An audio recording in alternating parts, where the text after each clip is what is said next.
IBC news 18 में आपका स्वागत है।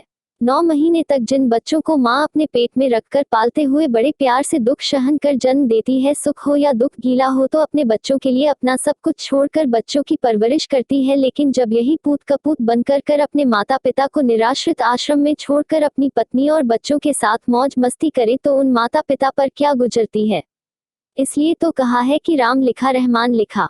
गीता और कुरान में जब बात हुई पूरी दुनिया को एक लक्ष्य में लिखने की, तब मैंने माँ का नाम लिखा। माँ वह शब्द है जो दुख में सबसे पहले एक ही नाम निकलता है।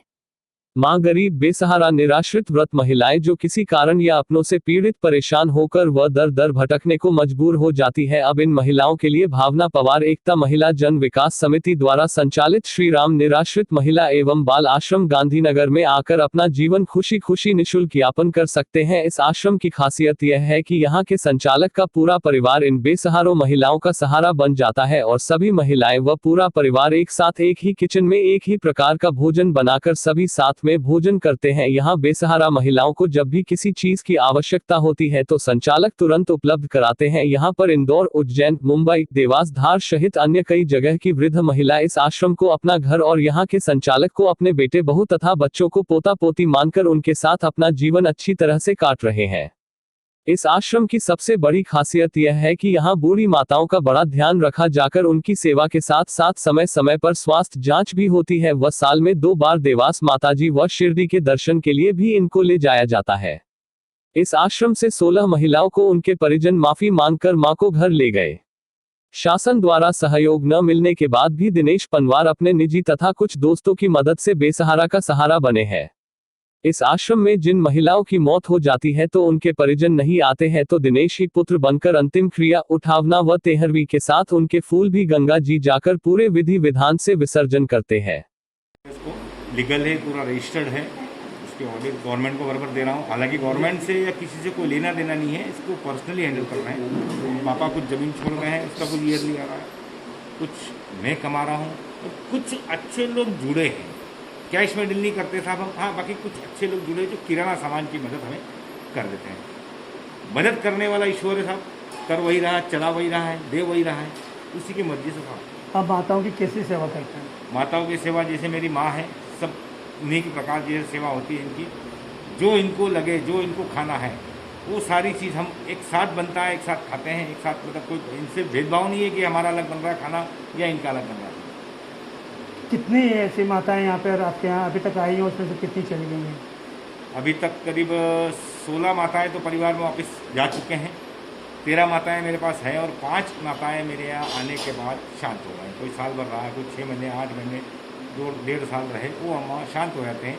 शांत होने का उनका पूरा लीगल प्रोसेस, अग्निदान करना, उज्जैन जाना, उनकी अस्थियाँ हरिद्वार, एक पूरा हिंदू रीति रिवाज का जो प्रोसेस है वो सब हम जिस प्रकार से और भी कई माताएं जैसे उनके अच्छे बेटे यहाँ पे उनको छोड़कर चले गए हैं, तो आप उनको क्या कि जनता को आप क्या संदेश देना चाहेंगे? आज के बेटों को आप क्या संदेश देना चाहेंगे? आप बेटों को संदेश तो यही है कि जितना हो सके कम से कम अपनी माता पिता का ध्यान रखें, क्योंकि वो माँ जिन्होंने बचपन में अपने बेटों के लिए न जाने क्या क्या मुसीबतें उठाई हैं, न जाने कितने बच्चे सवाल, छोटे छोटे बच्चे सवाल माताएं पिता को करते हैं, वो उनको जवाब देते हैं।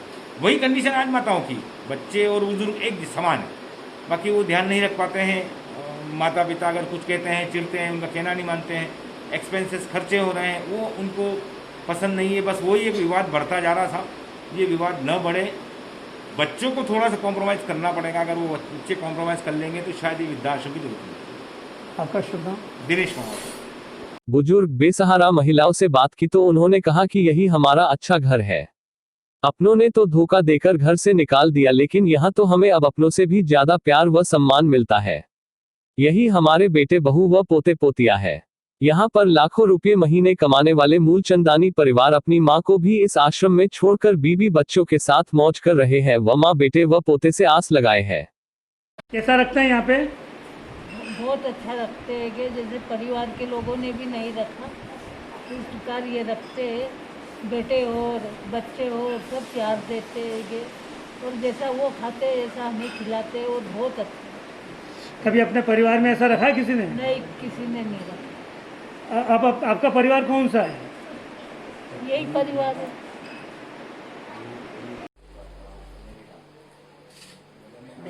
आए तब से खाना बनाती हूँ, उन लोग की जो बन सके सेवा। अच्छा लगता आज जितनी माता हैं और जो यहाँ के जो स्टाफ है उनके साथ कैसा आप लोगों को महसूस होता है? है, अच्छा लगता है। घर जैसा ऐसा लगता है एक बेटा गया, पर मुझे पोते बेटे बहुत सब मिले, अच्छा पूरा परिवार में। अच्छा उस परिवार की याद आती कि नहीं? नहीं, अच्छा यही ऐसे परिवार घुल मिल गए कि ऐसा लगता है कि नहीं यही मेरा परिवार है। चलो ठीक। निशुल्क व परिवार जैसा रखने वाले इस आश्रम से एक महिला नर्स भी जुड़ी है, जो शासकीय सेवक होने के नाते अपना सर्विस के पहले व बाद में आकर नियमित चेकअप भी करती है व दवाई भी देती है। इससे प्रभावित होकर वह एनजीओ से भी जुड़कर सेवाएं दे रही है। वहीं बंबई की रहने वाली 2 महिलाएं जो सभी के लिए काकी है, वे इसी आश्रम को अपना घर मानकर भोजन बनाती है व सभी एक साथ बैठकर भोजन करते हैं। आश्रम में एक ही बात बताई जाती है, वह संदेश देते हैं कि माँ पिता को अकेले वीरान मत छोड़ो, उनकी सेवा ही सबसे बड़ा पुण्य है। मैं किसी से पता चला था और मैंने आपको बताया ना, जैसे कि मैं स्वास्थ्य और सेवा, हमारा नौकरी में जॉब भी यही, और मैं चाहती थी कि किसी के लिए कुछ अच्छा हो जाए। और फिर यहाँ आके जब मैंने देखा कि इतने सारे लोग हैं, इनकी मैं सेवा कर सकती हूँ और मेरे से ये हो सकता है, तो फिर मैं यहाँ आने लग गई। और जो भी किसी को बीपी है, शुगर है, किसी को इंजेक्शन लगाना है या, तो मैं यहाँ सेवा देती हूँ। निःशुल्क सेवा देते हैं कि निस्वार्थ भाव से सेवा देते हैं? निस्वार्थ भाव से। और हम यही चाहते हैं कि लास्ट समय भी मैं इनका साथ दूँ, मैं ऐसा ही चाहती हूँ। आपका नाम? श्रद्धा भोसले।